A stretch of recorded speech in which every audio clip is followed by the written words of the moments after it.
Okay, so good afternoon, everyone. Thank you for having me here today. It's a pleasure to meet with concerned citizens such as you to discuss matters of national importance.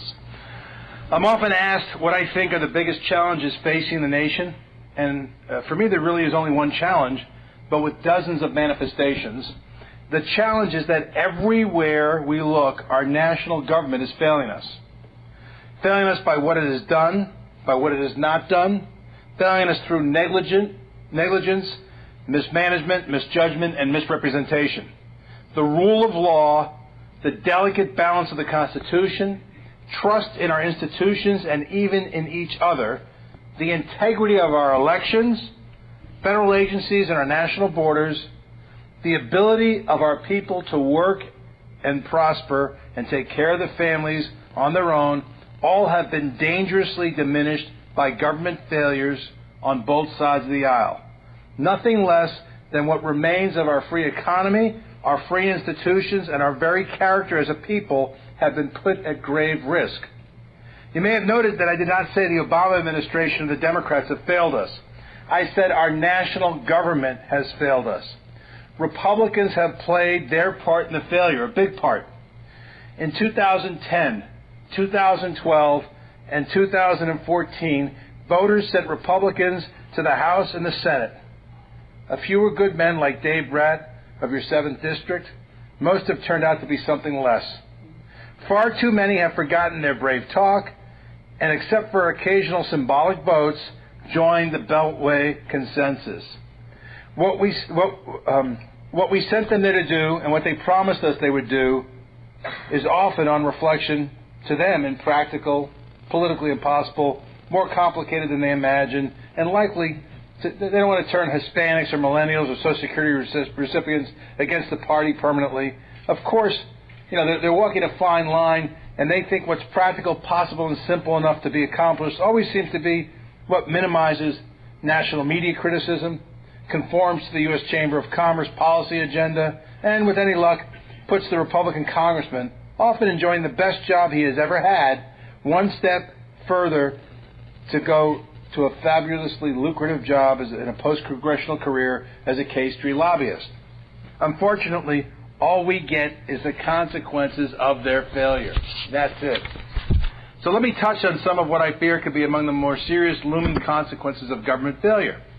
I'm going to address a number of areas this afternoon that do not often get discussed. Some of them will seem new to many of you.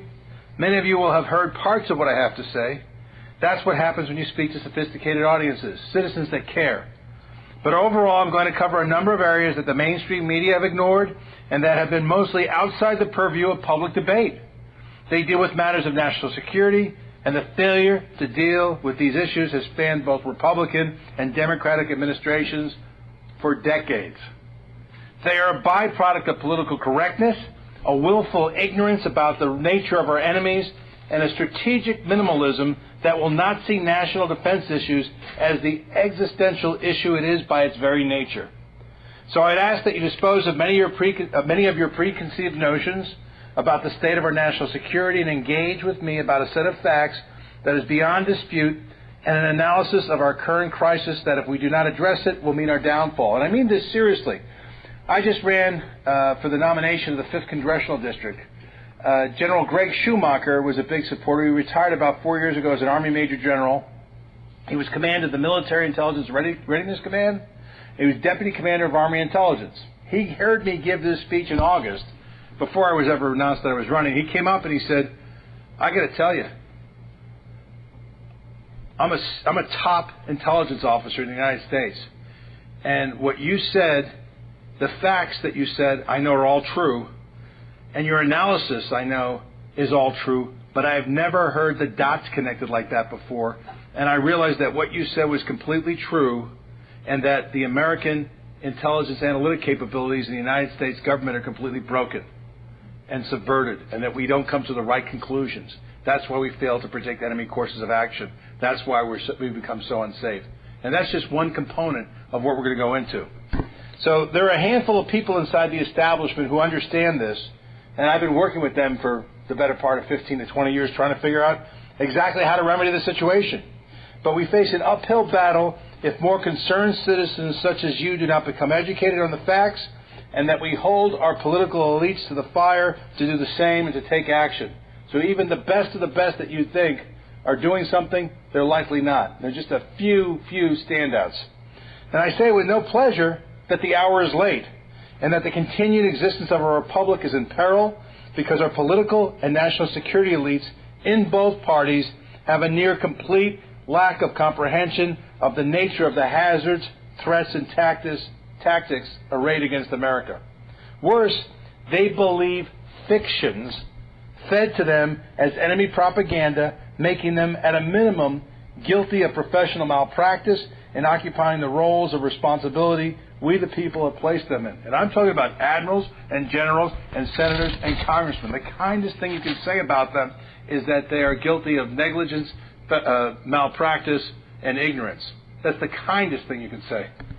I can only cover a small amount of the material in the time that we have here this afternoon, but the evidence for my claims are deep, wide, and encyclopedic, and I'm in fact producing a book based on this speech. This speech was actually, I took writings, it took me about 8 hours about a year and a half ago when I put this speech together. It's about 33 pages. I cobbled together writings and essays that ended up being 250 pages, threw out everything that I needed to make it 45 minutes, and now I'm trying to throw it back together again to get it back to a book. The working title is Too Stupid to Live. And the follow-up book is going to be called Failed State, because we may already be a failed state, and what's the matter is, can we arrest it in time to prevent that? And if we can't, who's going to be there to pick up the pieces? Who's going to be there to do the post-failure consequence management and do it so that we minimize loss of life and liberty? And I think that's the people in this room. And this is where you all are going to come in, because if you don't, we're all going to get thrown out with the bathwater. Originally, this speech was titled Political Warfare, because the evidence will show that the war that we fight, whether it was against Marxism, against the political correct establishment, or even the Muslim Brotherhood and the global Islamic movement, is primarily defined by our enemy as information warfare. It's not terrorism, it's not jihadis, it's information warfare. And it manifests itself in our system as political warfare, influence operations, and subversion of our foundational institutions, political, educational, religious, and media.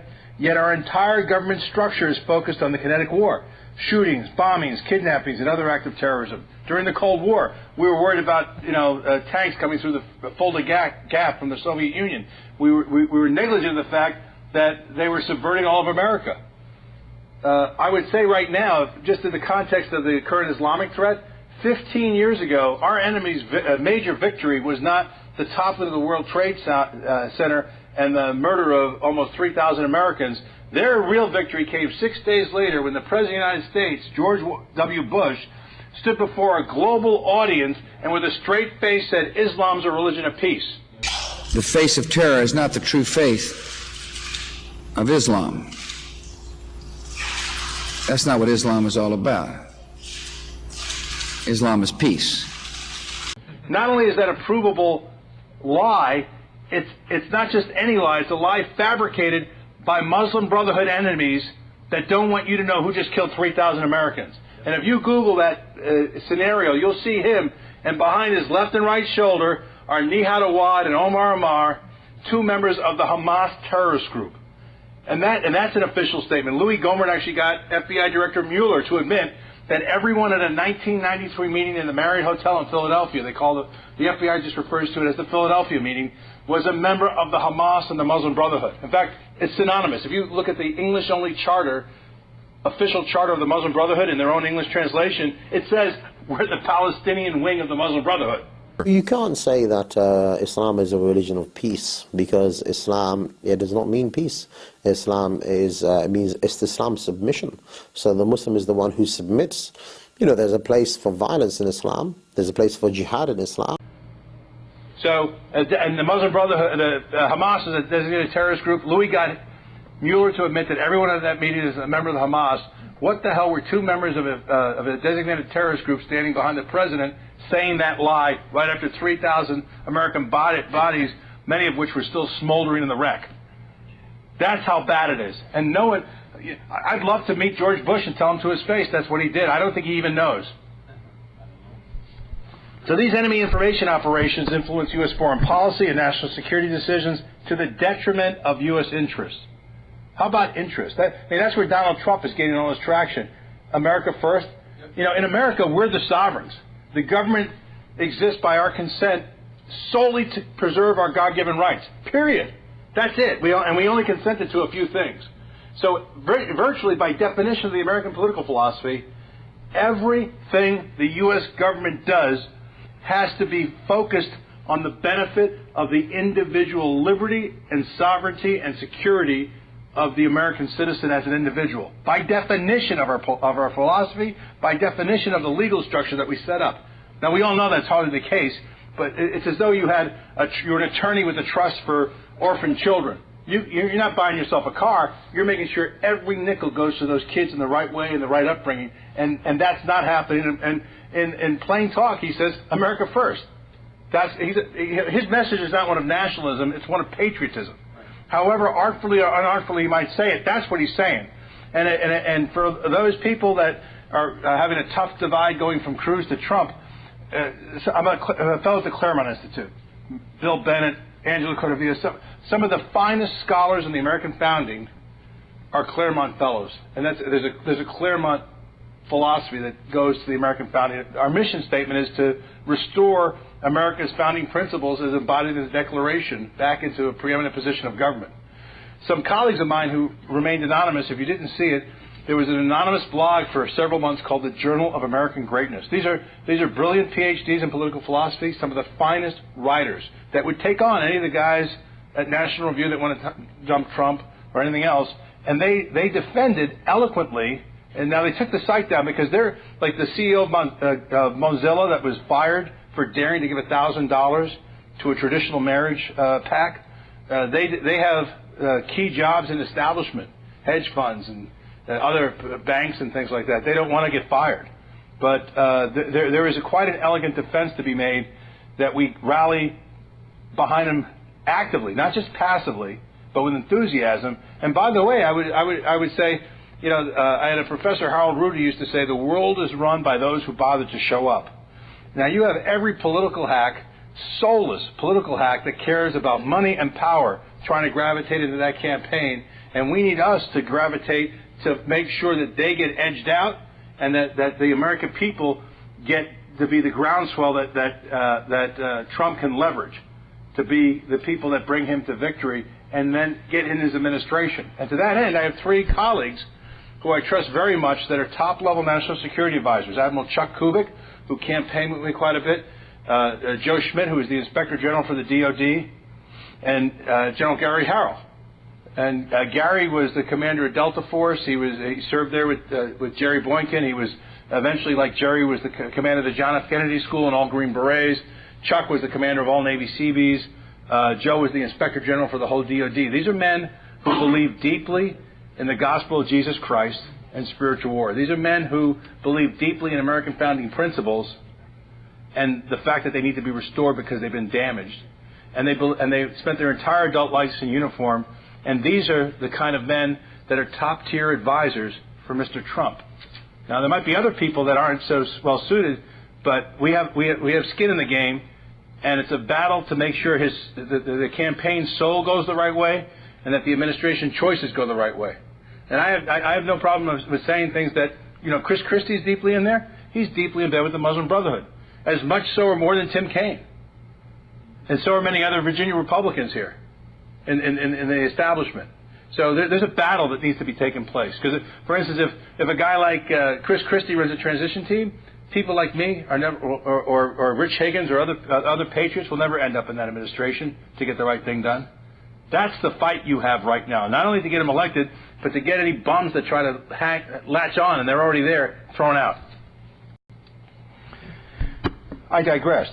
Now, two of the more egregious manifestations of things against our detriment were the employment of U.S. might and influence to force an American ally, Aegis Mubarak, out of office to be replaced by a Muslim Brotherhood regime which has openly declared war against America, as well as a NATO campaign to force Libya's Gaddafi, a compliant, cooperative anti-jihadi, out of power, permitting known al-Qaeda rebel leaders to acquire OPEC wealth and a massive arms cache with which to empower jihadi insurgencies in other Middle East countries. notably ISIS in Syria, Iraq, and elsewhere. During the last 25 years, U.S. national security apparatus has failed to focus on traditional security capabilities related to the conduct of and mitigation of political warfare. Following the conclusion of the Cold War, many of the concepts and capabilities associated with this domain have been discarded and are wholly ignored by the administrators, educators, and political leaders of the U.S. national security establishment. The emergence of the terrorist threat did nothing to ameliorate this negligence, and in fact expedited the demise of these skills by channeling resources away from indirect means and into niche capabilities, domains like targeting, force application, and other more conventional military and intelligence approaches. Skills such as covert influence, deception, black propaganda, counterintelligence, and ideological warfare have atrophied to the point of operational incapacity with a deleterious strategic effect. That's why the U.S. government is permeated with Muslim Brotherhood operatives. The national security establishment's fixation on network-centric warfare ignores critical threat vectors, and the emergent information environment drives leadership towards short-term objectives but overlooks long-term consequences. One example of which is Osama bin Laden wrote a fatwa, a legal ruling with other jihadis, in February 1998. They call it his second fatwa. In it, he very clearly says, we're a global Islamic movement at war with America and the non-Muslim world. The reason why we're at war is authoritative Islamic law requires us, obligates us to be at war endlessly until we've forced the world to submit to Islamic law. He attacks us, what happens? We go into Iraq and Afghanistan, and we, by our precious blood and treasure, put constitutions in those two countries that are top-level subordinated to Islamic law, the stated victory objectives in writing by Osama bin Laden. Yeah. So it started going back 11 years ago. At that point, the timing and the terms of our departure from those countries did not matter because we already sold them down the drain. And you'll notice, Google, you'll see, in Afghanistan, during the Bush administration, there's some poor shepherd that converts to Christianity. He's going to be executed for apostasy. The same thing would happen under Obama. And what would happen? Condoleezza Rice or the President Bush himself or Secretary Clinton or President Obama himself would be involved and have a say in international media about that event, which is completely legal because that's what we put in play as the law. This was not, Douglas MacArthur going, all right, in 1945, you guys are never going to raise your head again as a nationalist, fascist force to threaten the world. I'm writing your damn Constitution, not you. And that didn't happen because we're completely penetrated. So this isn't a partisan political issue, though. It transcends politics. Both parties are equally culpable for failing to understand these political warfare tactics employed by the enemy, and they're domestic and foreign, and they're all enemies of the Constitution. They have a duty. They have a duty to know. When you take an oath to defend the Constitution against all enemies, foreign and domestic, you just became professionally obligated to identify all enemies, foreign and domestic. And I don't care if you're in Congress, if your background is in banking, or if you're an attorney, or a physician, or a veterinarian, or you came out of tech and you understand patent law. That's all great. You can help yourself in some niche committee. But the fact of the matter remains that every one of those 435 congressmen, they're the only people out of 320 million Americans with the constitutional power to declare war against an enemy to defend us in the Constitution. And God help us, they better know who the hell the enemies are. And it turns out in many cases it's them. They're domestic enemies, Republicans as well. So this duty to know encompasses the duty to know all tactics, techniques, and objectives employed by the enemy, as well as the duty to defend the Constitution. In employing information operations, or I.O., as the U.S. military's current all-encompassing term for such art and tactics is, America's enemies are following Sun Tzu's maxim, the supreme art of war is to subdue the enemy without fighting. If you all remember the movie from the 90s called The Devil's Advocate, starring Al Pacino as Satan, in that movie he's got a great line. He says, the greatest thing I ever pulled off was getting human beings to think I don't exist. That's what our enemy has done. So let me be clear, though, that just because I'm using terms like political and information to describe warfare does not mean that these adversaries employing these tactics are not lethal and that they do not mean to destroy America. They are lethal, and they do want to destroy us. These are not non-violent tactics. These are pre-violent tactics employed by America's enemies, whose objective is to violently destroy our republic and subjugate our citizens to a tyranny. Because once someone, even if they got people dumbed down enough through generations to elect a Marxist to the White House, but when they finally put a tyranny in, how do you enforce a tyranny? At the barrel of a gun. It is all violence. The end result is always violence. So I've given you some specific examples this afternoon, but to set the stage, permit me to lay out what I categorize as the three main classes of enemies to the Constitution of the United States. Domestic progressive Fabian socialists, the nuclear-armed totalitarian regimes of Russia and China and their rogue client nations, North Korea, Iran, Venezuela, and others, a global totalitarian Islamic movement embodied by the Organization of Islamic Cooperation, which, if you've never heard of the OIC, it's a non-governmental organization composed at the head of state level by the 56 Islamic nations plus the Palestinian Authority and the Muslim Brotherhood and their jihadi groups such as the Hamas, Al-Qaeda, and ISIS. And as I'm adding a fourth unit, it's the Republican establishment that has betrayed you. They are, in terms of who do we target, we have to target them because we can't target a Democrat. So I'm going to shame Barack Obama. It's like shaming a rattlesnake because it bites you, right? How do you target the Democratic enemy? You get principled Republicans in position of authority to impeach them, to throw them in jail, to throw them out of office.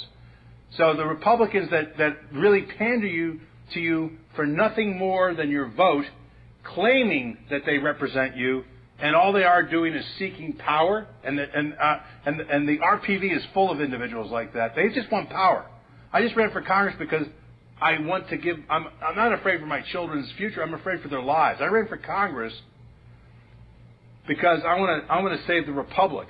I didn't run for Congress because I wanted to help the Republican Party beat Jane Dittmar. I didn't run for Congress because I want to help John Finley and Ken Cuccinelli retain power. I ran for Congress to save the republic because I got better things to do. And I left a really promising, very lucrative tech career. I was the CTO at 3 large public technology companies. I made millions of dollars in my career. I walked away from that 10 years ago because for the 15 or 20 years I've been trying to do this. I said, I got to do this full time. We're going down the drain.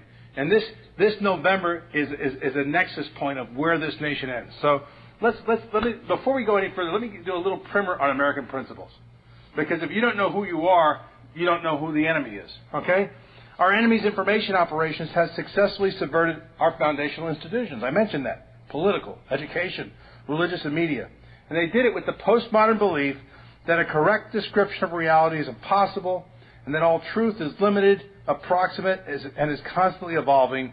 As a result, our elites know neither the enemy nor who Americans are.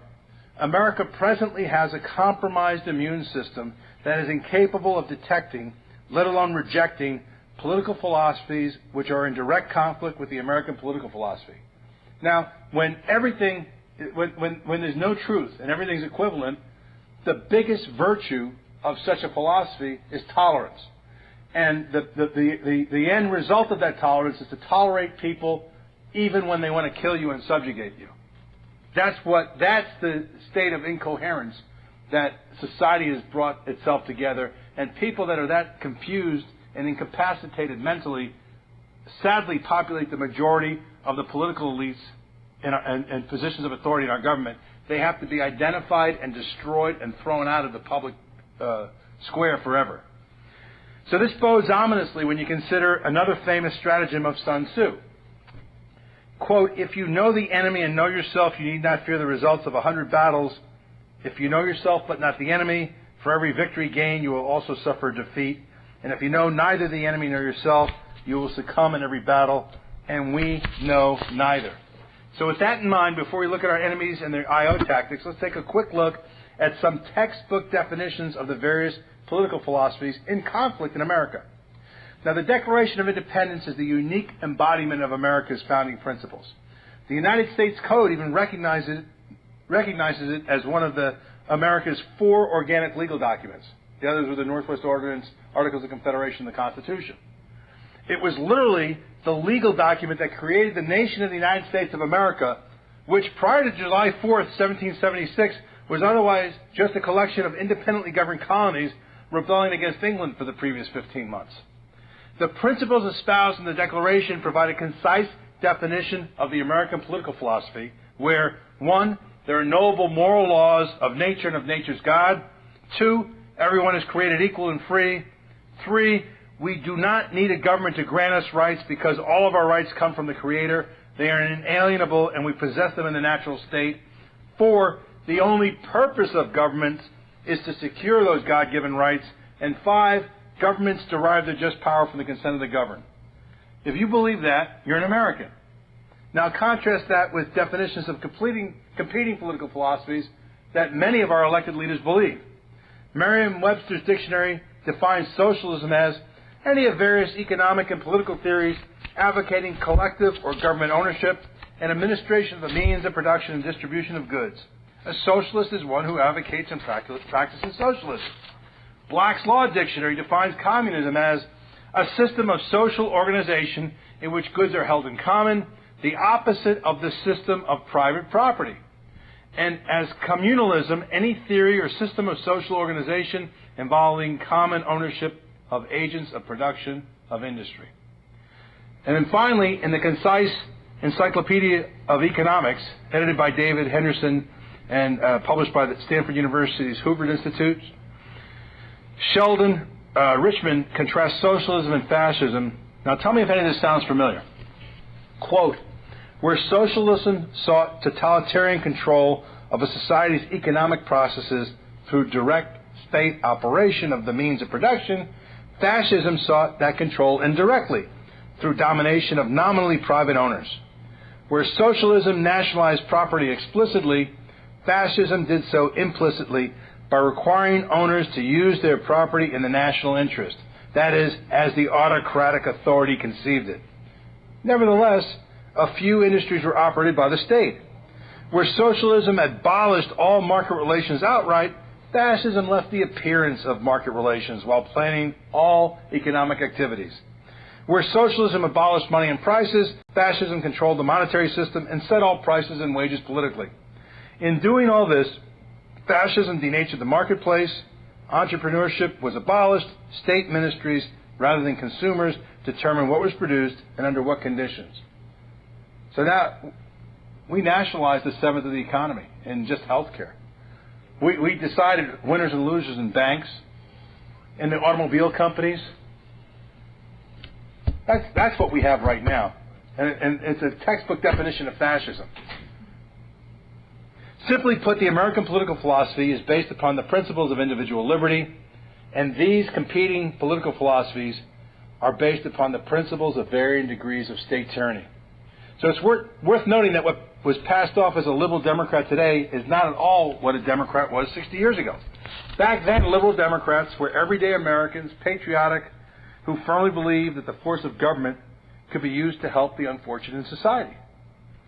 We could have arguments over the efficacy of such programs or even the proper place, given the constitution of such programs as being the proper role of government. But they were honest discussions. Today, what is passed off as a liberal Democrat bears no resemblance. Today, they would be more accurately defined as Marxists, progressives, or socialists. They do not believe in the American political philosophy as defined in the Declaration, and we cannot have honest differences of opinion. Whether it takes 20 years or 100 years, these democratic elites would replace our Constitution with something unrecognizable, and they're well on their way to completing that objective. But just like 7-Up is not a cola, it's the Uncola, right? Remember those commercials? The Uncola? Liberals and progressives in both parties espouse un-American political philosophies which we should vehemently oppose, and we should not hesitate to label these policies un-American. And as they are demonstrably and provably so, they are textbook by definition of the domestic enemies that millions of us have taken an oath to defend the Constitution from. Now, the only oath specified verbatim in the U.S. Constitution is in Article 2, Section 1. Every other oath is defined by statute. And that's for the office of the President of the United States. And I quote, before he enter on the execution of his office, he shall take the following oath or affirmation, nested quote, I do solemnly swear or affirm that I will faithfully execute the office of President of the United States and will, to the best of my ability, preserve, protect, and defend the Constitution of the United States, end quote. Well, President Obama campaigned to, quote, fundamentally change America. That's in direct opposition to the oath of office, which he was required to say, which would, quote, preserve, protect, and defend, not change. But President Obama is the symptoms, not the problem. Americans who should know better elected him, and twice. Now, how did that happen? Now, think about it. When he had Joe the plumber up there, he said, share the wealth. And I wrote pastors. I only got one guy back, Tom Finley from Evergreen Church. Everyone just ignored it, even phone calls. I said, look, the President of the United States just on national TV told the guy to share the wealth. I don't know about you, but the Holy Spirit pierced my heart, and that he just told that man, I want the American people to covet what someone else has and break the 10th commandment, which, by the way, it's a thought crime.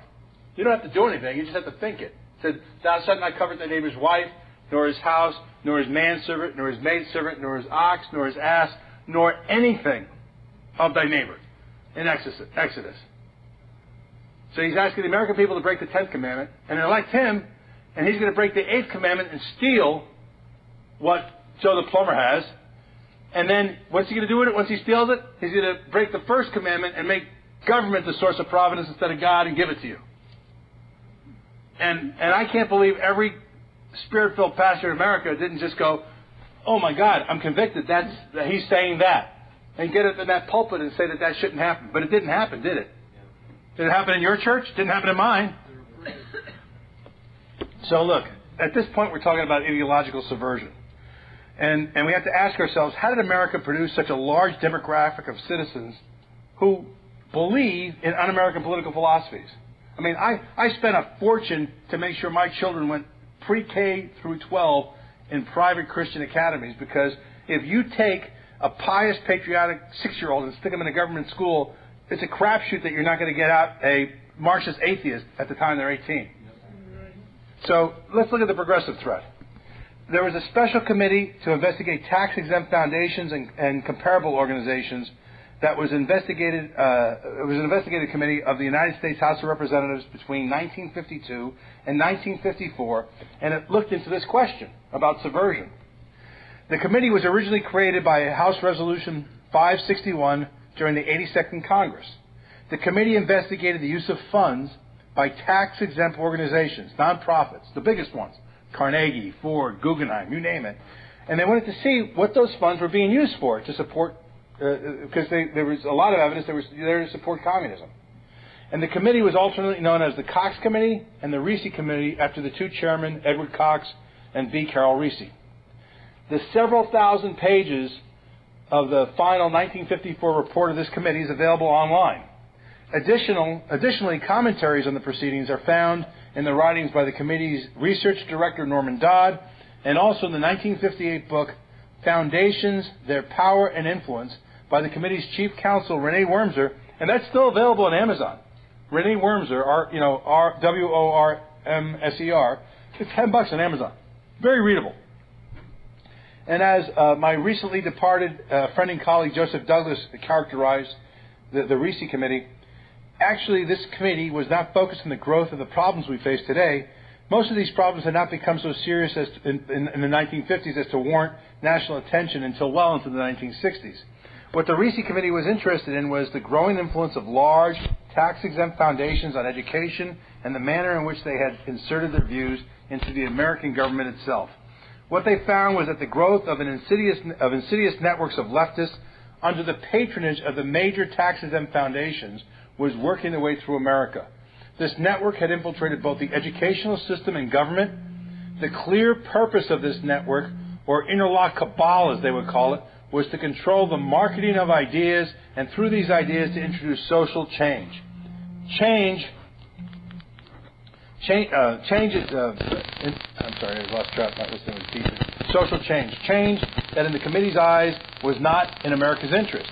Indeed, they even ended up calling it subversive, and how right they were. These changes being orchestrated by this cabal can now be seen to lie at the heart of the major social, economic, and political problems America is experiencing today. The findings of the Rosso Commission were published in December 1954. The principal conclusion was direct and unequivocal. A cabal consisting of leftist intellectuals, social science organizations, and the big tax-exempt foundations had come into existence, and their objective was to destroy the American culture and the way of life, introduce socialist and Marxist ideas, often under deceptive garb, seize control of our government's policy apparatus, and place themselves in charge. There were two main thrusts in the cabal strategy. The first was to use the American educational system to promote the desire for social change in the public's mind, that is, to change the thinking and behavior of our youth and young adults. And the second was to infiltrate the government and use it to start implementing the social changes. Now, the Foundation's clear intent over decades was to replace, in all aspects of American society, the American founding principles of individual liberty with a Marxist socialist set of principles. By 1952, they had successfully subverted government institutions to such an extent that, this is over 60 years ago, to such an extent that tax money through the auspices of government programs would continue the process, and as of today, they have thoroughly corrupted all major institutions, and billions, if not trillions of dollars are spent every year continuing this process. And as Mr. Wormser wrote in his book, it's difficult for the public to understand that some of the great foundations which have done so much for us in some fields such as healthcare and life sciences have acted tragically against the public interest in others, but the facts are there for the unprejudiced to recognize. Everyone here knows this is true. I'm pointing out it's heavily documented and was identified by political leaders, and it was the identification was suppressed 60, 70 years ago. So the great foundations were not alone in employing the tactics of ideological subversion. It is a very effective technique employed by many entities hostile to America. The Soviets were masters at this, and they used this tactic heavily throughout the world, to this day. In a 1985 interview, KGB defector Yuri Bezmenov points out that the main emphasis of the KGB is not in the areas of espionage and intelligence like you'd see in a spy movie. Bezmenov felt that the Soviets spent only about 15% of their intelligence budget on these efforts, or the classic espionage that you would normally see in a movie. The other 85% of their efforts was spent on ideological subversion. This is done in the open for all to see, as it is the deconstruction of the principles, norms, morals, and education system of an adversary to weaken and subvert them so they, in essence, overthrow themselves. What are we witnessing today? Exactly that. The operational premise of ideological subversion is if I can control the information available to you, whether factual or contrived, I then control your decision-making process. I mean, I'll go head-to-head with anyone that wants to push the whole climate change agenda. But think of it, they have a very one-sided, they never met someone with the arguments that could bring them to that conclusion. The same thing goes for traditional marriage. You know, a government can either be neutral, punish, or encourage an activity. And we encourage marriage, but what's marriage? Marriage is based around the natural act of procreation and production of future generations of society. That was deemed as something worth preserving, so you don't die out in a generation. That's what marriage is. It's a coincidence that it's between a man and a woman, because that's the only way you make a baby. And when presented, the left is presented, someone's never heard that argument before, and you can elaborate so they understand it better, but when you go to someone that never heard it before, you go, okay, gay marriage. What's the overriding benefit to the public and society that you're preserving by saying that, defining that as marriage instead? I've never gotten anyone to answer that question. Well, because we love each other. Well, I love my bowling team. Does that mean I get to marry him? I mean, seriously. So if I can control your information inputs, I can control your decision-making process, right? If you win the lottery and you go home and don't tell your wife and say, I'm going to go buy a car, she goes, no, you're not.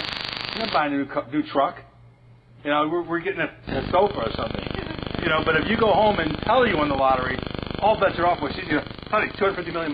You know, that's all you have to say. So depending on the information input, you can pretty much predict what the decision-making process is going to do. Okay? That's what they do, and it's down to a fine art. They've done it for 100 years. So Stanislav Lunev, the highest-ranking GRU, or Soviet military intelligence officer to ever defect, gives examples of such ideological subversion. He states that during the Vietnam War, the USSR spent more initiating and guiding continental U.S. anti-war movements than all Soviet economic and military assistance to the North to prosecute the war. On page 78 of his 1998 book, Through the Eyes of the Enemy, he writes, "What will be a great surprise to the American people is that the GRU and KGB had a larger budget for anti-war propaganda in the United States than it did for economic and military support for the Vietnamese. The anti-war propaganda cost the GRU billions, but as history will show, it was a hugely successful campaign and well worth the cost. The anti-war sentiment created an incredible momentum that greatly weakened the U.S. military. Where did we lose that war? Not in the battlefield. We lost it right here. And we lost it to the point that Democrats and Marxists in government were so corrupted that they actually violated the Paris Treaty that ended the war, where we were supposed to replace weaponry and equipment for South Vietnam, and they cut them off in violation of that treaty and left them to hang out to dry without the material to defend themselves. And then they were eventually invaded by the North. And then the gulags happened. And tens of thousands, if not more, were killed. That's how they won that war. The fact that in contemporary presidential elections, the Communist Party USA, by the way, created in 1919 by Soviet intelligence and funded and controlled by them to this day, they no longer field a presidential candidate. I mean, when I was a kid, Gus Hall used to run against Nixon and everything, right? A nice Marxist from Cherry, Minnesota. There's a lot of them there. You know, I lived in Minnesota for a while. They don't have a Republican Party. They don't have they have the Independent Republican Party, and they don't have a Democratic Party. They have the Democratic Farmers League Party, and it used to be called the Communist Farmers League Party. And then after World War II, they changed it because it got a bad brand. That's who we have in this country.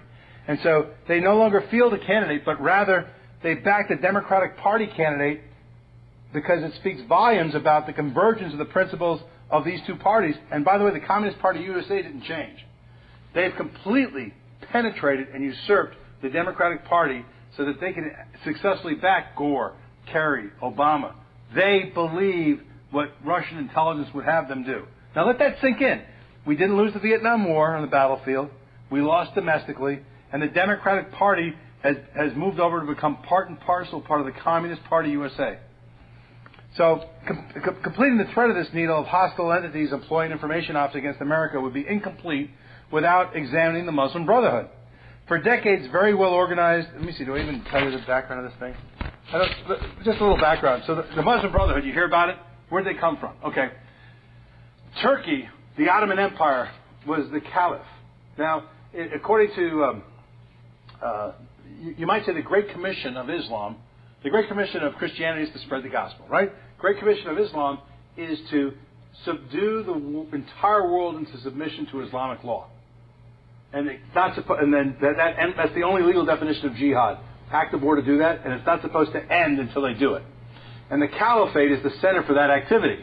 And if you ever see these maps where they invaded Spain and France, get pushed back to the gates of Vienna, Battle of Tours, Charles Martel, there's an ebb and flow, but it came and conquered by the sword vast swaths of the world. Okay? The center of that caliphate for over 400 years was the Ottoman Empire in Turkey, and as the result of their being on the losing side of World War I, there was great political upheaval, and Suleiman Ataturk secularized the country. He banished the fez. He ordered the publication of the Quran in English.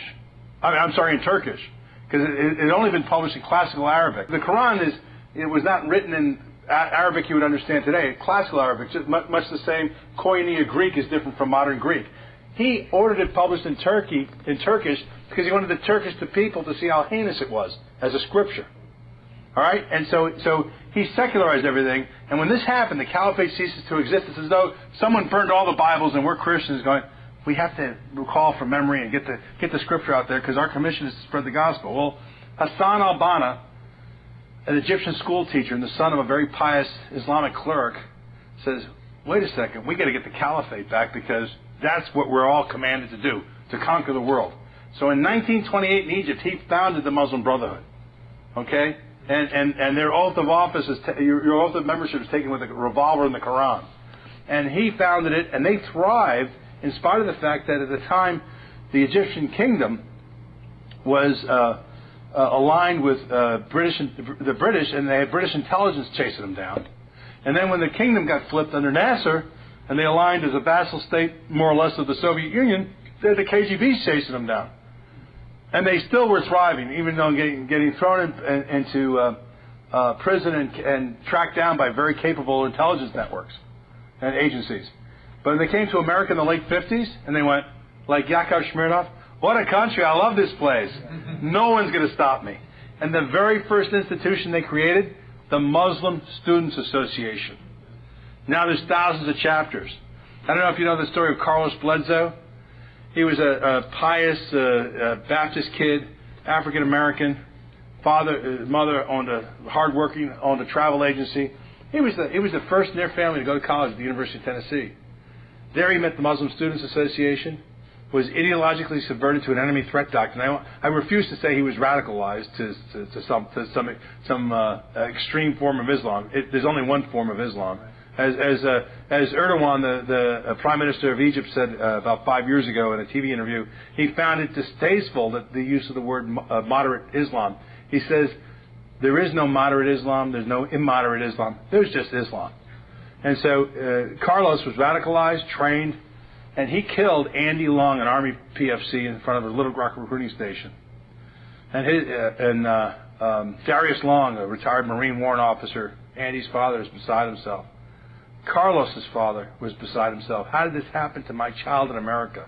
He's since become best friends with Darius Long, the father of the boy that his son murdered. And they have a foundation, Saving Our Sons.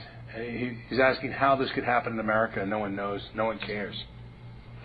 So, now, like I said, the Muslim Brotherhood had it easier than the Soviets. They were literally for a while hunted down by the FBI pretty effectively. And after all, if you don't understand American principles, and these guys are mixing it up in government, how will you know when you're confronted with principles that are hostile to the American principles that founded this nation? So the MB's been operating in this country for over 50 years. And in August 2004, FBI search of a senior Muslim Brotherhood member's Virginia home uncovered the secret sub-basement that housed the archives of the Muslim Brotherhood operation in America. They hauled out 2 truckloads of evidence, including 80 banker boxes of documents and hundreds of video and audio tapes. And a number of these documents recovered in the raid were submitted uncontested by the defense and stipulated as being official Muslim Brotherhood documents as evidence in the Holy Land Foundation trial, the largest federal terrorism financing case in U.S. history. It resulted in the conviction of the 5 officers of that charity of all 108 counts. They all received lengthy prison sentences. That was in September of 2008. And this material met all the U.S. federal government's rules for evidence. It could be subject to cross-examination by the defendants. And because of the complete victory of the federal government in this trial, this evidence is now a matter of legal fact. It's not an opinion. Now, one of those key seized documents used as evidence was titled, quote, an explanatory memorandum on the general strategic goal for the group in North America. Sounds like it might be interesting. In that document it says, the Ikhwan, that's what the Muslim Brotherhood refer to themselves as, must understand that their work in America is a kind of grand jihad in eliminating and destroying Western civilization from within and sabotaging its miserable house by their hands, that's us ignorant Americans, and by the hands of the believers, so that it is eliminated and God's religion, Islam and Sharia, is made victorious over all other religions. This memorandum also self-identifies a list, quote, a list of our MB organizations involved in this conspiracy to overthrow the U.S. Constitution and replace it with a totalitarian Islamic State. That list includes some of the most prominent Muslim groups in America, both then, in 1991 when it was written, and today. They include CARE, in 1991 then called the Islamic Association of Palestine, the Islamic Society of North America, ISNA, the North American Islamic Trust, NATE, and the Holy Land Foundation trial designated over 200 Muslim organizations and individuals in a U.S. government list of unindicted co-conspirators, including those organizations.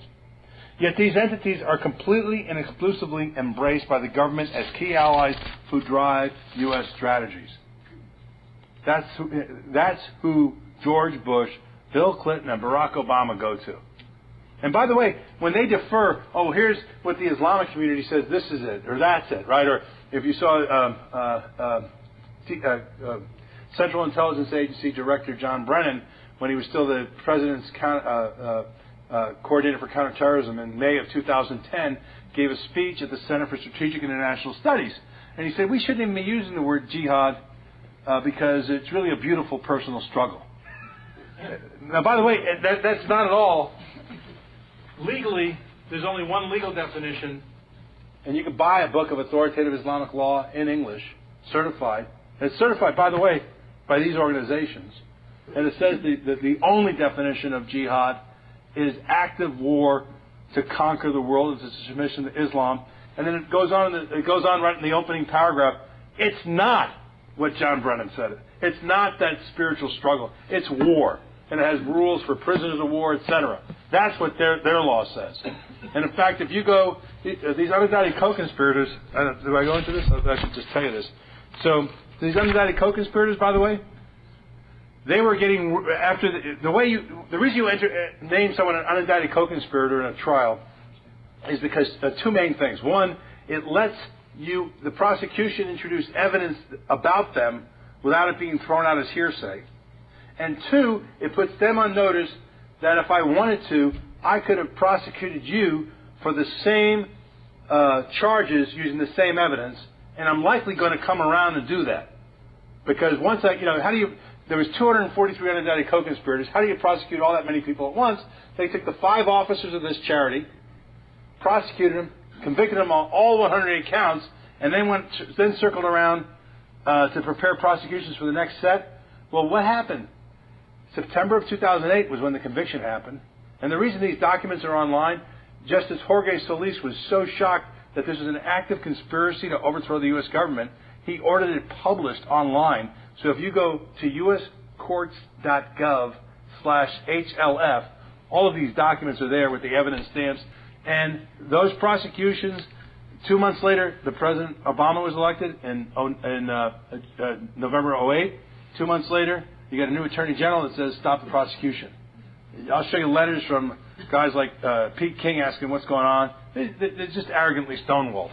Nothing's going to happen there. So this explanatory memorandum further states, understanding the role and the nature of the work of the Islamic Center in every city with what achieves the goal of the process of settlement is the base to supply our battalions. The center's role should be the same as the mosque's role during the time of God's prophet when he marched to settle the dawah in its first generation of Medina. Now, if you read any Islamic law of the Quran, you know that the Medina campaign was violent, kinetic warfare, and the mosques were armories.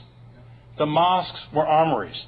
So if you need a sound national security reason to oppose the 9/11 Islamic Center in New York City, this is it, because this document says the purpose of the mosques in the cities of America is to recruit and train battalions for jihad. In the aftermath of the French tragedy at the end of last year, the Paris shootings, in 2 weeks they raided 180 mosques and they confiscated more military weapons in those 2 weeks from those mosques than they did in all of France in an entire year. They're armories. They always have been. I have a separate PowerPoint I could give anyone some time for 30 minutes. My local Charlottesville Masjid, MASJID, if you look at the property records, it's owned by the North American Islamic Trust, an unindicted co-conspirator. If you look on their website, they say, in their bylaws are published, it says, we associate here with the North American Islamic Trust and the Islamic Society of North America, another unindicted co-conspirator. It says we followed all the fiqh, or rulings of the Fiqh Council of North America, which authorized this book that you can buy on Amazon for $30. And this book says that the only definition of jihad is open warfare against non-believers to conquer the world into submission to Islamic law, that jihad is obligatory, that funding it is obligatory, that lying to further is obligatory. My Charlottesville Mosque website, it says we collect money for zakat. The Islamic Society of Baltimore, their bylaws are published, where President Obama made a February 3rd visit. Their bylaws say we follow Islamic law. We follow it so much that we have funded an Islamic scholar to make sure we follow it. We follow the fiqhs of the Fiqh Council of North America, which means they believe this exact book, Reliance of the Traveler, for $30 on Amazon. And it says we collect money for zakat to give the appropriate categories. If you go in this book, zakat is Islamic charity, but it's not like a tithing like we think of it. It says obligatory, a portion of that zakat has to go to those soldiers conducting Islamic military operations that are not carried on a normal army pay roster. That's funding the global jihad. Andy McCarthy, a friend and colleague, we co-wrote a book 6 years ago, a preeminent prosecutor. He prosecuted the Holy Land Foundation trial, the Blind Sheik in the first World Trade Center bombing. And in fact, the judge was Michael McCasey, who became the Attorney General. This is in 93, 94. Andy had no choice but to groundbreakingly understand all this. He had to prove in federal court that there's only one definition of jihad. He did it masterfully. He says, I wouldn't be able to get away with that today in the Justice Department, even though that's what required to prosecute. And he told me, I have a recording of it, he said, this is 5 years ago, he said, Michael, I looked into the zakat thing, and I'll tell you if it helps you any. Me, speaking as a very experienced terrorism prosecutor, the mere fact that their website says they collect money for zakat and they follow Islamic law, that should be sufficient evidence for any U.S. attorney to open up a felony material supported terrorism investigation on that Islamic center. And that's just about every Islamic center in the country. That's when Newt Gingrich last week on Hannity says Islamic law should be banned.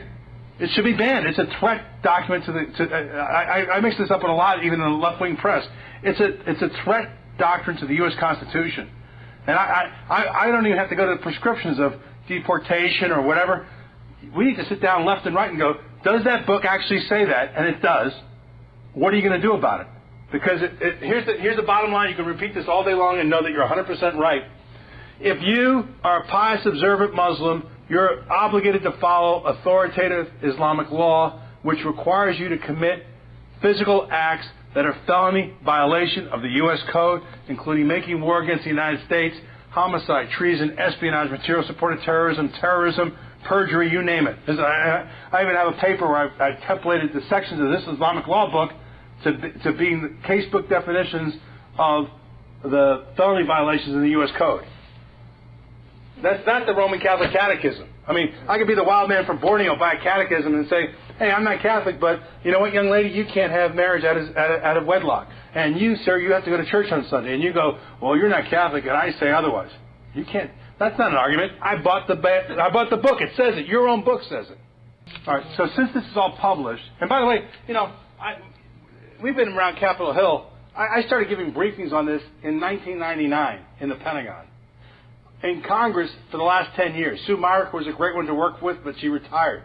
We picked up again 5 years ago with Louis Gohmert, Michelle Bachmann, and others. 3 years ago, I was in Michael McCall's living room for almost 5 hours. I gave him a copy of this book. I brought an FBI special agent who got kicked off the Joint Terrorism Task Force because the FBI didn't like his PowerPoint. When he asked what, and he was a senior trainer, the guy that we trained. That's another thing, too. Everyone that knows this stuff is self-taught. But at any rate, he asked what's wrong with my PowerPoint. They said, well, the origin of your material is specious. And he said, Mr. McCall, the only material in my PowerPoint was evidence from successful federal terrorism prosecutions and references to authoritative Islamic law. And after we brought him through what Islamic law said, that's why I literally bought him and dropped it off at his home in Washington the next day. That book for him. And that's another story about where he's gone off the rails. So it is inexcusable for our political and national security elites to not know what Islam says. And by the way, my own sitting Congressman Robert Hurt knows all this. Whether he remembered any of it, I don't know. Because I started telling him this stuff in briefings since before he ever took his oath of office when he was elected in 2010. These are wastes of oxygen in seats of Congress that need to be doing something better. So it's inexcusable for them to not know what Islam says and still claim any semblance of professional competency in their execution of the positions of trust the public, you and I, have placed in them. So far from being extreme or perverted positions on Islam, according to published authoritative Islamic law, not according to me, to be a pious observant Muslim like Major Nadal Malik Hassan mandates actual activities that are felony violations of the U.S. Code. Also seized in this FBI raid in 2004 was another document entitled The Rulers, and it specified phases of the World Underground Movement. And it wasn't dated, but we're thinking it's at least decades old. And it said, Phase 1 of discreet and secret establishment of elite leadership, because they hide in the shadows. That's why this guy, the evidence I'm talking about, was taken out of a secret sub-basement in an FBI search. Phase 2, and by the way, a little sidebar on that, the guy's name was Ismail El-Barassi. In August of 2004, you can Google his name, you'll find the article in the Washington Post. He's driving across the Chesapeake Bay Bridge. His wife is in a full hijab, and she's not videotaping the scenic view, which is gorgeous. She's videotaping the structural elements of the bridge. And a cop drives by and sees this, thinks it's suspect just a few years after 9/11, slows down. She tries to hide the camera. El-Barassi tries to slow down. And eventually they do this jogging game. He pulls him over, runs El-Barassi's driver's license. Lo and behold, Ismail El-Barassi has an outstanding federal arrest warrant for him because he's a material witness to a terrorism financing case because he and a guy named Musa Abu Marzouk, who's the head of the Hamas, share signature authority on bank accounts. So he's arrested. That's when they get the search warrant of his house in Fairfax, Virginia, and they find a secret sub-basement and haul off two truckloads of docs and videos and cassettes. And by the way, he fled bail and is an international fugitive right now. So phase 2, gradual appearance in the public scene and exercising and utilizing various public activities, establishing a shadow government. Phase 3, escalation phase, prior to conflict and confrontation with the rulers, utilizing mass media. They became a civil rights organization. Who said that? Look at how they manipulate the press and politicians. Phase 4, open public confrontation with the government through exercising the political pressure approach. Training on the use of weapons domestically and overseas in anticipation of 0 hour. Political pressure approach. Hey, I'm Muslim. I'm not going to check out that bacon. Hey, even though you hired me as a driver in a liquor delivery company, you remember that lawsuit? Yeah. I can't deliver liquor. Yeah. Oh, you're getting in my cab with a C&I dog? They wouldn't even let you come into a cab with duty-free liquor. That's another thing, right? Oh, you got a I want foot washing facilities at this airport for all my cab drivers. And by the way, you see guys running push carts, cab driving. If I was infiltrating an intelligence network, what would I do? I mean, in fact, MI6. This is during the '80s, the height of a lot of activity in the Irish uprising. They created an entire cleaning company with 500 trucks, picking up laundry and everything. But a lot of them were surveillance trucks too. But why? Because they were ubiquitous. You'd always see, Blarney Stone Cleaning, whatever the hell the name of it was. There was hundreds of these trucks, right? Phase 5, seizing power to establish their Islamic nation under which all parties and Islamic groups become united. All the above-mentioned phases are preliminary steps to reach the above-mentioned phase, right? So what's the consequences of all this? The consequences of such prolonged subversion operations are that our elites not only cannot identify our enemies, but they do their bidding. So in 2001, right after 9/11, I told you about that, what George Bush said, right? And he's got 2 members of the Hamas behind him. In May 2010, I told you what John Brennan said already. I didn't realize I put this in there already, but I already told you the stories, right? And then the 9/11 Commission, which was published shortly a few years after 9/11, they accurately identified Islamic terrorism as the threat, but the Muslim Public Affairs Council recommended that the U.S. government find another terminology.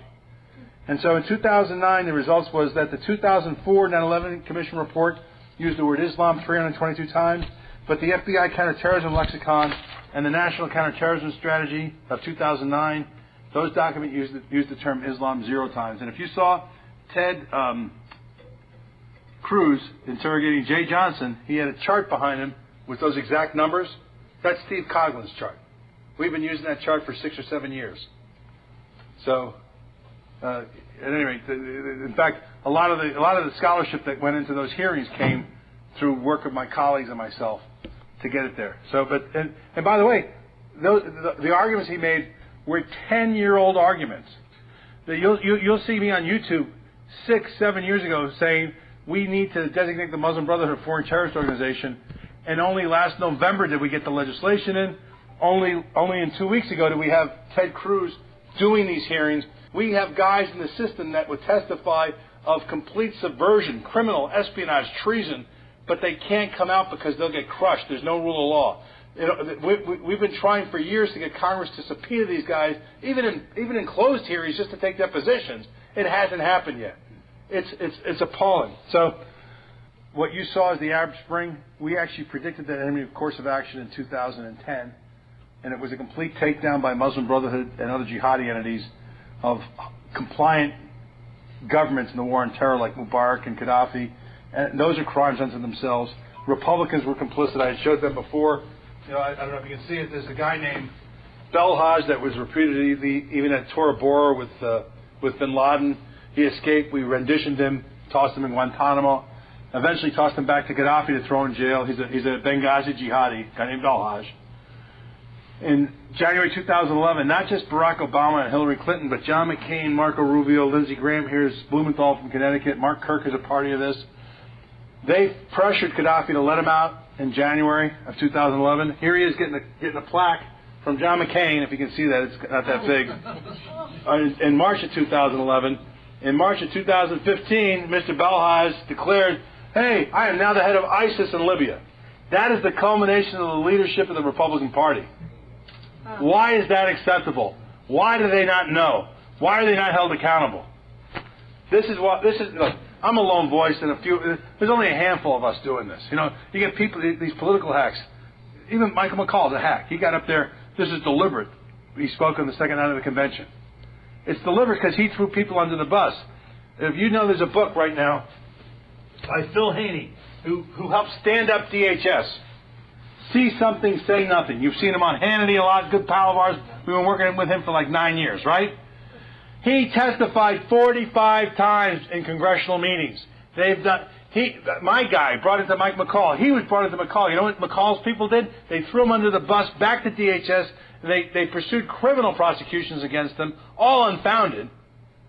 And now, meanwhile, we've told McCall, we've told other people that the intelligence analytic process is completely broken, that the investigative process in counterterrorism is completely corrupt, and that the Muslim Brotherhood is at senior levels in the executive branch controlling and crushing any dissent. They didn't just purge language, they ordered the retraining of people that might have gotten briefings from us. Have they done anything? They've done nothing. I gave Dave Bratt a briefing on this exact topic. I sent him I have a big email trail. I mean, God bless Dave Bratt. He's a constitutionalist, but he's done anything?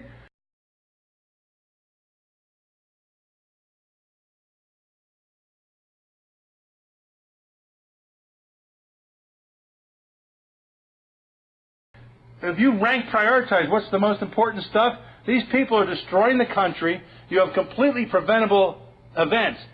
San Bernardino, Fort Hood, Boston Marathon bombing, right? Orlando, all preventable. I mean, God help us. We were mentioning this at breakfast. The Russian intelligence says the elder Tsarnaev brother that committed the Boston Marathon bombing, he's a Chechen jihadi all day long, right? They investigate him twice. The bombing happens on a Monday morning. By Thursday afternoon, the FBI has the Tsarnaev brothers' picture up, asking the public to help identify him. Good God, we're the FBI special agents that interviewed this guy twice. How come they don't go, but gee, Louis, isn't that guy? It's appalling. International communist threat. The Islamic threat notwithstanding, the United States faces two powerful opponents, Russia and China. Few politicians are willing to admit that Russia and China are working against the security interests of the United States. Few politicians are willing to admit that the only reason why Iran and North Korea are emerging nuclear threats to the United States is because Russia and China want them to be. Other countries as well are part of the Russian-Chinese alliance: Cuba, Vietnam, Venezuela, and others. The old communist bloc still exists and is growing, especially in the third world.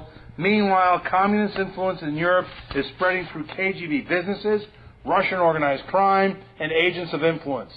Through former Soviet republics and Warsaw Pact states, they've gained entry into NATO. Think of it, there's Russian flag officers in NATO since the 1990s.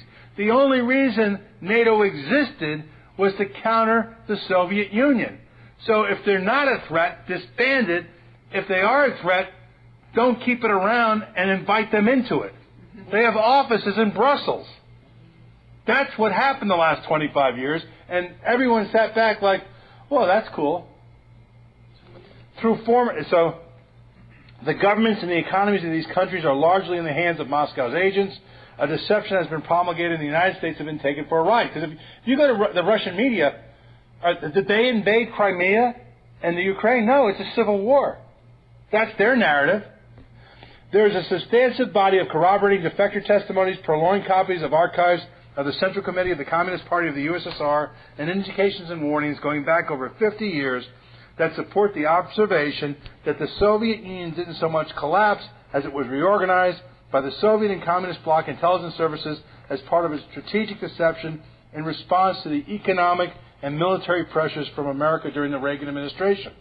Sure, America economically collapsed the Soviet Empire through our aggressive application of economic and technological superiority, but we never secured any peace. We just thought we did. Remember how in 1991 the KGB was supposed to be completely abolished? Was it? No. Taking a cue from Madison Avenue, it was just renamed to FSB because the KGB had a bad brand, and the evil empire had to respond to changing market conditions. Just like the Muslim Brotherhood knows that they will win this war in the information space, not the battlefield, the Russians have had as their operational strategy for most of the past century, and their own defectors and doctrines have laid this out, that IO is the focus.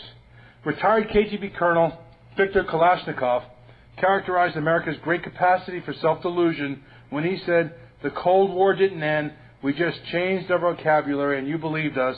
There was no trust but verify." How stupid are we? And by the way, Kalashnikov is a PhD, retired lieutenant colonel of KGB. I know him. I know his now deceased wife. He tried to defect. He got to Israel. He was a personal confidant to Boris Yeltsin and to a guy named Yevgeny Primakov, who passed away about a year and a half ago. He was one of the most evil guys in the regime. He's the guy that presided over the restructuring of the KGB into the FSB. I dealt directly with the U.S. Embassy in Moscow because his wife was wacky. They wouldn't let him get out on a visa. We were trying to structure a conference to get him into Washington. They could travel without a visa to Tel Aviv. I was at the time doing a 2-week offsite in Central Virginia for the FBI with FBI Joint Terrorism Task Force special agents, knowing full well that this intrigue was going on because they were also being poisoned slowly. You know, operationally, that's how those things happen. There's a field office of the FBI in Tel Aviv. My FBI special agents contacted them and said, "This guy just landed. Here's he just bought a local cell number. He wants to defect. He has valuable information. He's a KGB lieutenant colonel. Has worked directly with both Boris Yeltsin and Yevgeny Primakov. He never got a call for 2 weeks. And the reason we got him there is because his wife was being poisoned, and we were going to take him to a guy right here in Virginia who's an expert toxicologist, and they wouldn't let her come into the country, so he hooked us up with a guy in Israel. This is in 2009. You can't get arrested with this crew if you're a bad guy. I mean, God help you if you misclassify an email, and you're a common citizen. But if you got something actionable, it doesn't happen. All of us have stories. Myself, Rich Higgins, Stephen Cox. We have stories deep, wide, and encyclopedic of every one of us getting betrayed or ignored, or the people whose job it is to do something to defend us just ignoring us. So in '92, Richard Nixon wrote, 32 years ago in Moscow, Khrushchev arrogantly predicted to me, your grandchildren will live under communism. I responded, your grandchildren will live under freedom. At the time, I was sure he was wrong, but I was not sure I was right. As a result of the new Soviet revolution, this is written in '92, I proved to be right. Khrushchev's grandchildren now live in freedom. Now, Nixon mistook the collapse of the Soviet Union for what it really was, an orchestrated reorganization as part of a strategic deception to put their superior American adversaries at ease. So this is an analysis my friend Mark Riebling did in '94 in his book, The Wedge, about the collapse. So this is right after the Soviet collapse. He wrote this book. CIA's top leadership acknowledged that it had fallen short in predicting Gorbachev's reforms, but could provide no real excuses. Quote, who would have thought that just 5 years ago we would stand where we are today? End quote. Robert Gates told Congress in late 1991. Quote, talk about humbling experiences, end quote. Gates could have said instead, our reporting was poor because our Moscow network was rolled up. Remember Albert James? They executed a number of our operatives. They rolled up our Moscow network, coincidentally or not, precisely as Gorbachev was coming to power. But Gates didn't say this. However, instead he suggested that, quote, We're here to help you think through the problem rather than give you some kind of crystal ball prediction.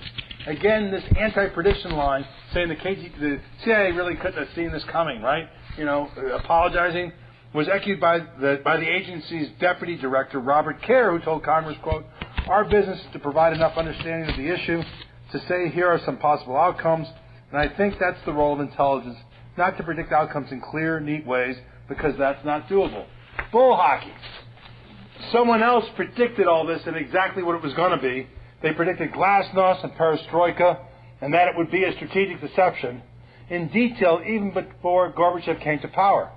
This person's analysis of events in the communist world had even been provided to the agency on a regular basis, but the American intelligence community had chosen not to listen. And the roots of that willful deafness can be traced back ultimately 30 years earlier. Now, this was written in 94, so he's talking about in the 60s. And that's when a guy named Anatoly Golitsyn, who was the KGB head of station in Finland, defected in 1961. And at the time, Ed Bagley, or a guy named Bagley, was the head of counterintelligence, and he was fighting that this guy was a legitimate defector. And he wrote in 82, Golitsyn had submitted a top-secret manuscript to the CIA. Now, in 82, remember the left is telling you, oh, you can't possibly go up against Russia, they're too strong. 84, they had The Day After or something, right, where with Jason Robards, the ABC miniseries, all that garbage. Oh, they're too strong. He wrote this in 82.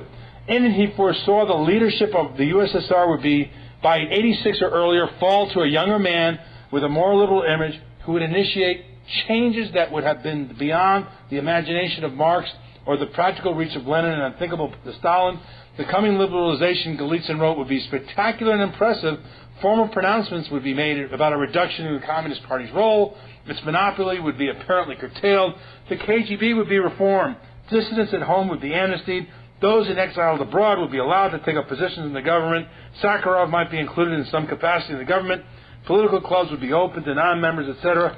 He provides an entire chapter of these predictions, including the deliberate collapse of the Berlin Wall to show that kumbaya, let's get along.